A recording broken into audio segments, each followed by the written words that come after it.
Welcome to Find Your Shape, a podcast by Lewisburg Plastic Surgery featuring Dr. Alexander Moya, the expert in body contouring after weight loss and inventor of the Corset Body Lift. Hi, my name is Brittany, and I will be your host. In each episode of this show, Dr. Moya and I will discuss the complex world of body contouring after weight loss. Our goal, as with everything we do here at Lewisburg Plastic Surgery, is to provide you with the educational resources you need to make the best decision for your personal situation. You've lost the weight, now let's find your shape. Good morning, Dr. Moya. How are you today? Good morning, Brittany. I am great. Again, looking forward to our next podcast. Me too. So for a little chit chat today, I like to discuss thigh contouring, or mainly inner thigh contouring, and what all that entails. I'm mainly interested in options for those who have lost a lot of weight. And what would you say to them if they came in to talk to you about that concern? I think it's a great topic. I would probably place thighs maybe in the top 3 of concerns for the patients that come to see me. And there are a couple different ways to address the inner thighs after weight loss. It all comes down to how much loose skin is present along the entire inner thigh. And is there actually loose side-to-side skin besides up and down skin? What does that mean? So what that means is if a patient is coming in thinking of a thigh lift, most of the time they're thinking of a procedure that just lifts the skin. So if they go in the mirror and they kind of lift their skin up, and that's what they kind of do in the office. I want this. Pull upwards. Correct. They're pulling the skin upwards with their hands up to their groin. And they go, oh my gosh, look how great my thigh looks. That is an inner thigh lift. But the reality of it is it won't give that result that they're seeing in the mirror, because a inner thigh lift, since it has an incision only in the groin. So basically it can go from pretty much the bottom of the buttock area and along the groin, onto the pelvis. So it would follow like the panty line. If they were wearing underwear, it's like follows the panty line. Correct. That would you can extend that all the way up, the entire panty line. And then you're lifting the skin in an upward direction. You're basically taking out a wedge of skin, and it's only going to treat the upper 1/3 of the inner thigh. Even though it may look like it's treated everything down to the knee because it looks like everything is tight, it doesn't hold, meaning it will, in 3 to 4 weeks, you will see the loose skin again below the upper third of the thigh. Okay. So really it's dedicated for patients who have a roll of skin in the upper third of the thigh. Okay. But below that looks smooth. Okay. Meaning it's like tight. So unfortunately in my practice, I don't see that many patients that fit that criteria for an inner thigh lift itself, but there are a few. The easiest way for a patient to decide if that is what they need is, again, looking in the mirror. If the bottom half of their thigh looks really nice, it's smooth, it's tight, there's no loose skin, then the loose skin is just at the upper part, then they may be a good candidate for an inner thigh lift. So basically the area that's covered by some shorts or a short skirt. Exactly. If they can hide it that way, they're a good candidate for That's another great way for them to decide. Correct. If they're happy with what their thighs look like with a skirt or pants, short pants, below that line, and yes, an under thigh lift may be what they need. Okay. And it's nice because it's a shorter procedure. That procedure for me takes me about 2 hours or 2 hours or so. Again, I use ultrasound to remove the tissue. I don't use any drains. Sutures are under the skin, and then we use glue. So it's actually a pretty straightforward procedure. There's some discomfort there. We have to anchor the lift to the deep tissues along the groin so that the scar itself or the tissues don't get pulled down, meaning the vulva. Right. So that's one of the things. Before we even go on to the next part of what else we can do for inner thighs, a potential issue with an inner thigh lift, if you're trying to pull all the tissue up rather than converting it over to address the side-to-side skin, which is what I call inner thigh tuck, which we'll talk about, is if you make it too tight because you want to really lift it up real high, there is a good possibility that the scar can drop below the panty line in the inner thigh. And that's one of the well-documented post-procedure issues that can occur. In some patients, it could actually pull the vulva out, meaning it can pull on the labia majora.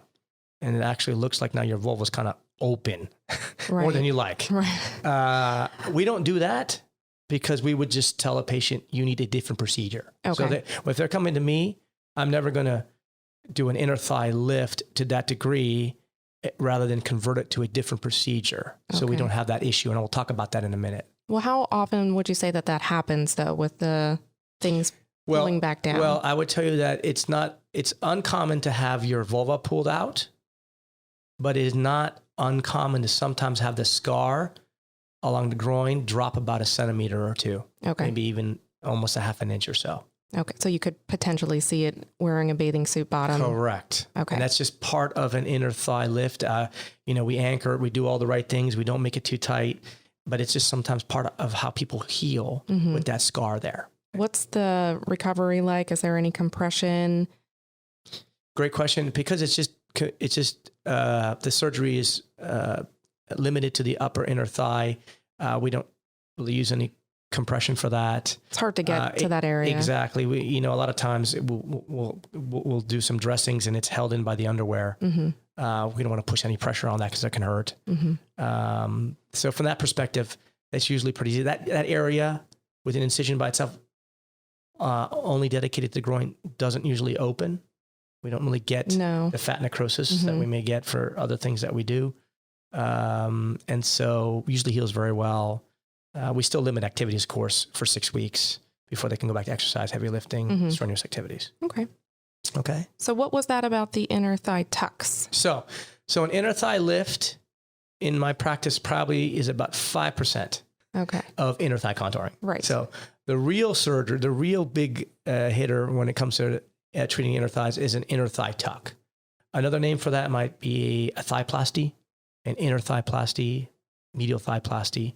So if patients are Googling that or, trying to compare results from different surgeons, whatnot, it has different names. I call it inner thigh tuck because it just sounds easier.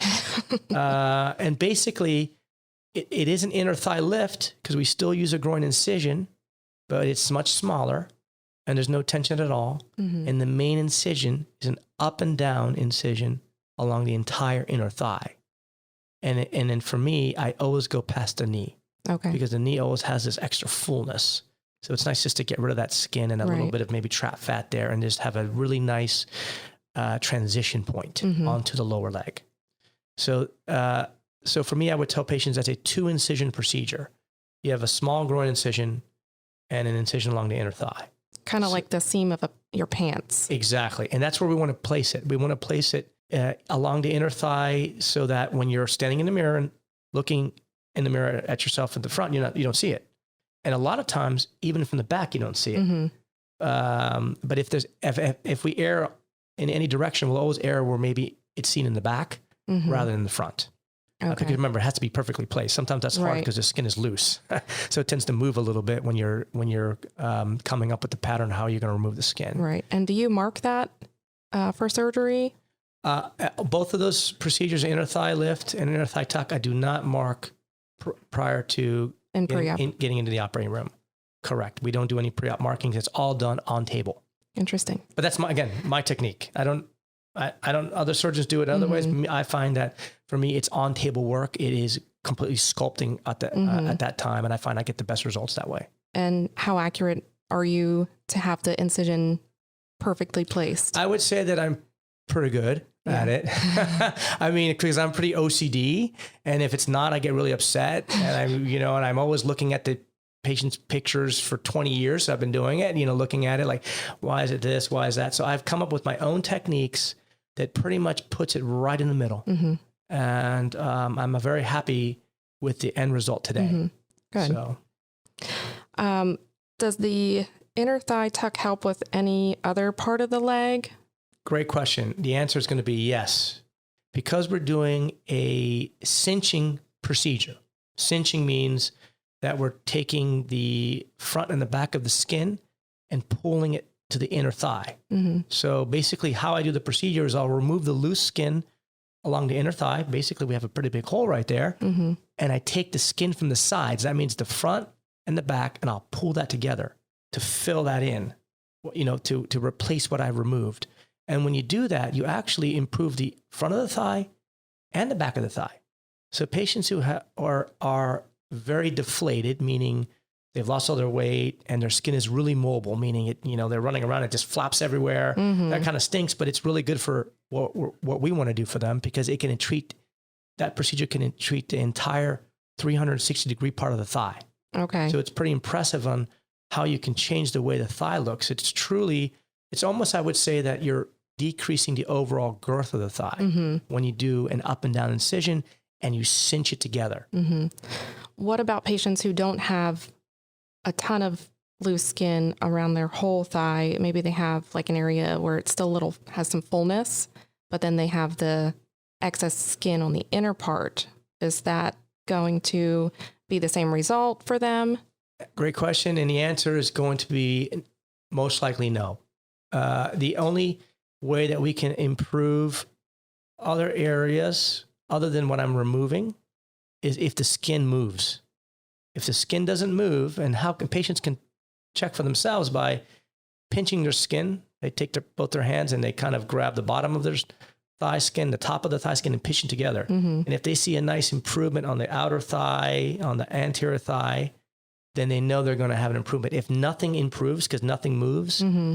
then no, the procedure is only going to address the loose skin that's rubbing in the inner thigh, mm-hmm. which is obviously the reason why we do it to begin with, but it doesn't improve the other parts of the thigh.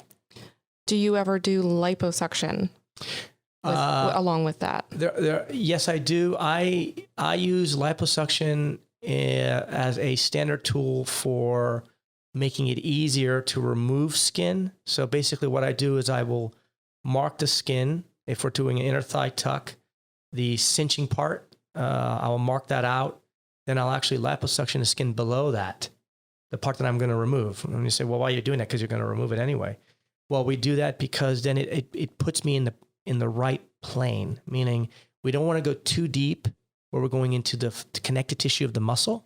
Mm-hmm. There are little channels called lymphatic channels, and we kind of talked about how do we get away without using drains mm-hmm. before.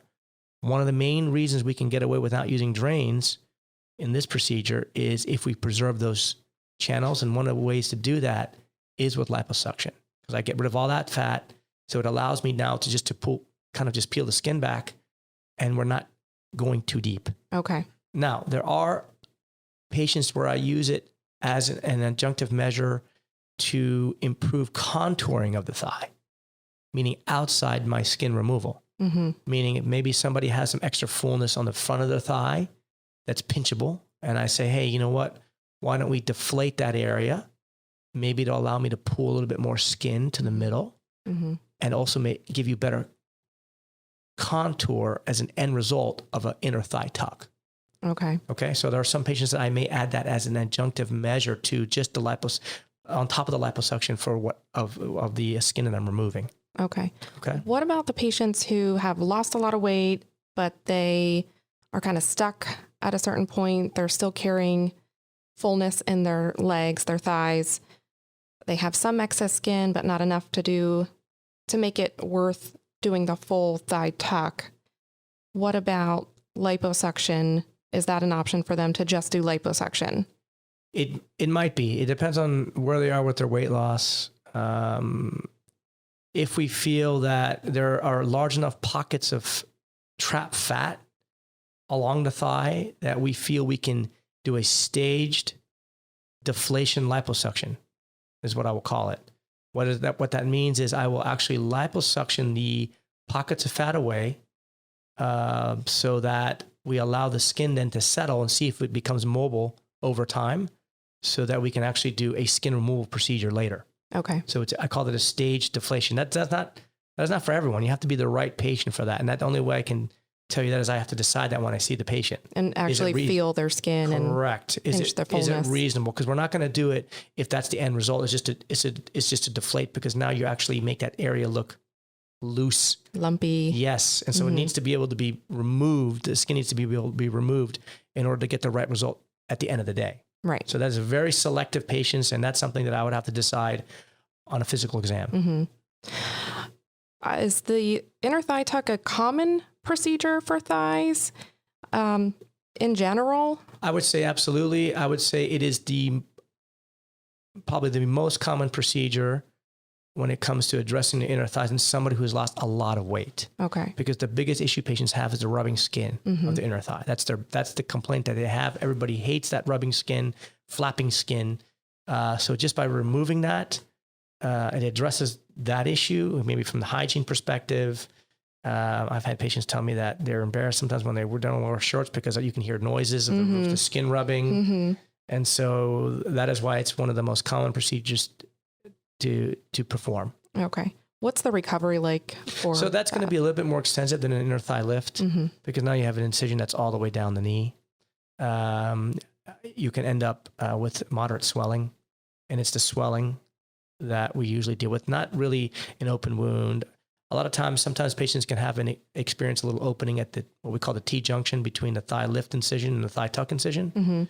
And that usually heals just with some local wound care. It could be just a little antibiotic ointment, a little dressing if that occurs. And I would say that it's a good chance that you may have a little opening in that T level of an inner thigh tuck, maybe 50% chance you're going to have one thigh that has a little opening. Very easy to manage. Don't ever do any really scar visions for that. But the biggest thing is the swelling. You treated the whole inner thigh, and you have to walk. Right. So then you automatically get swollen. So thighs can be swollen after inner thigh tuck for upwards of 3 months. Easy. Some patients can have swelling upwards of 6 months. So obviously you're having them wear compression pants of some kind. 100%. So we always recommend medical grade compression for at least 3 months. We usually provide patients with 2 compression garments. I like to have them extend down to the ankle as low as possible. Some patients that even get swelling of their feet, can't fit in their shoe in the first few months, and they have to wear compression socks on top of that. At the end of all this, it sounds like, oh my gosh, that's a lot to go through. Patients who go through it say, I would do it over again. Because absolutely. Once you get rid of all that skin, you don't have any of those issues, all this swelling will go down. You will go back to normal. And what happens is all the channels reopen in time. And all of a sudden one day, they'll realize at the end of the day, hey, I'm not swollen today. And that's that. Very good. Okay. All right. Well, I think that's all I have for the thigh contouring today. So thank you for that information. All right. I think we covered a lot of parts of that, and I think it's very informative. Yes. You're welcome. Thank you. Thanks. That's a wrap on this episode of the podcast, brought to you by Lewisburg Plastic Surgery and Dr. Moya. Please be sure to subscribe to our show so that you never miss an episode. And for more information on Lewisburg Plastic Surgery or the course of body lift by Dr. Moya, please visit us online at lewisburgplastic.com. We'll see you next time.